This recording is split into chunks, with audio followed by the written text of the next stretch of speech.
মিউজিকের পর navigation. Well, bike থেকে কি আমরা তাহলে ম্যাপ দেখতে পারবো? হ্যাঁ, অনেকটা সেরকমই। আমরা কিন্তু চাইলে টার্ন বাই টার্ন নেভিগেশন বাইকের মিটার থেকেই দেখতে পারবো। এপাশে গুগল ম্যাপ দেখবো এবং এপাশে বাইকের স্পিড কত সেসব তথ্য এপাশে কতটা ভালো হয়, তাই না? তো কিভাবে আমরা নেভিগেশনটা দেখবো সেটা এখন চলুন দেখে নেওয়া যাক। অ্যাট ফার্স্ট আমাদের অ্যাপসে ঢুকতে হবে, ইয়ামাহা ওয়াই কানেক্ট অ্যাপস।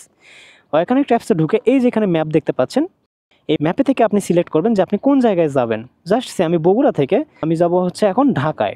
আমি র্যান্ডমলি ঢাকার একটা রোড সিলেক্ট করলাম, করে এখন যদি আমি ডাইরেকশনে ক্লিক করি বা টাচ করি, তারপর দেখতে পারবেন ম্যাপে আমার ডাইরেকশনটা দেখাচ্ছে। তো এখন আমি জাস্ট পাওয়ার বাটন চেপেও রাখি, তাহলেও কিন্তু সমস্যা নাই, আমাকে কিন্তু কোথাও দেখতে হবে না। আমি জাস্ট বাইকের মিটারেই দেখতে পাচ্ছি আমাকে কোন দিক যেতে হবে।